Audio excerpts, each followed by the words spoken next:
नमस्कार मंडळी. आजच्या व्हिडिओमध्ये आपण पाहणार आहोत उन्हाळ्यात आपण स्वतःची काळजी कशी घ्यावी, आपले शरीर थंड ठेवण्यासाठी कोणते प्रभावी असे टिप्स आहेत जे आपण घरगुती करू शकतो आणि आपण उन्हाळी लागल्यापासून आणि उष्णतेमुळे होणारे त्रास कमी करू शकतो. चला तर मग व्हिडिओ शेवटपर्यंत नक्की पहा. 1. सकाळी उठल्यावर पाणी पिणे. दररोज सकाळी उठल्यानंतर लगेच 1 ग्लास थंड पाणी प्यावे, पण फ्रीजमधील नाही तर साधे माठातले. 2. लिंबू पाणी. शक्य असल्यास दररोज सकाळी रिकाम्या पोटी लिंबू पाणी प्यावे, ते फायदेशीर राहते. 3. ताकाचे सेवन. शरीराला थंडावा मिळण्यासाठी दररोज 1 ते 2 वेळा ताक नक्की प्यावे, पण दिवसा, रात्री नको. 4. नारळ पाणी. नारळाचे पाणी हे नैसर्गिकरित्या थंड असते, त्याचा समावेश तुमच्या दैनंदिन आहारात नक्की करा. 5. पुरेसे पाणी पिणे. घराबाहेर पडण्यापूर्वी नेहमी भरपूर पाणी पिऊन बाहेर पडावे, जेणेकरून डिहायड्रेशन होणार नाही. 6. डोके झाकून ठेवा. उन्हात बाहेर फिरताना डोक्याला रुमाल किंवा टोपी घालून डोके झाकून ठेवावे, जेणेकरून आपल्याला उष्णतेचा त्रास होणार नाही. सुती कपड्यांचा वापर.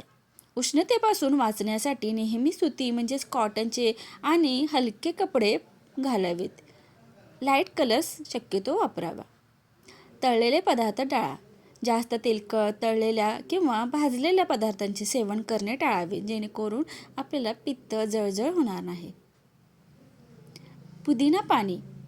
पिण्याच्या पाण्यात पुदिना घालून ते पाणी प्यावे, त्यामुळे शरीराला ताजेतवाने वाटते. बेलचे सरबत.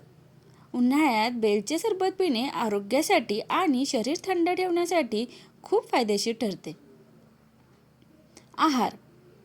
पचनास हलका आहार घ्या, जसे की फळे, टरबूज, कलिंगड, संत्री आणि भाज्यांमध्ये काकडी, टोमॅटो असे जास्त पाणी असलेले फळं यांचा आहारात समावेश करा.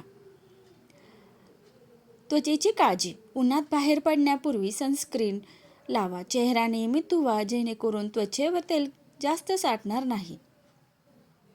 पेय. फ्रीजमधील गार पाणी पिणे टाळा आणि त्याऐवजी मातीच्या माठातील पाणी प्या, कारण ते नैसर्गिकरित्या थंड असते आणि शरीराला त्याचे अनेक फायदेही होतात.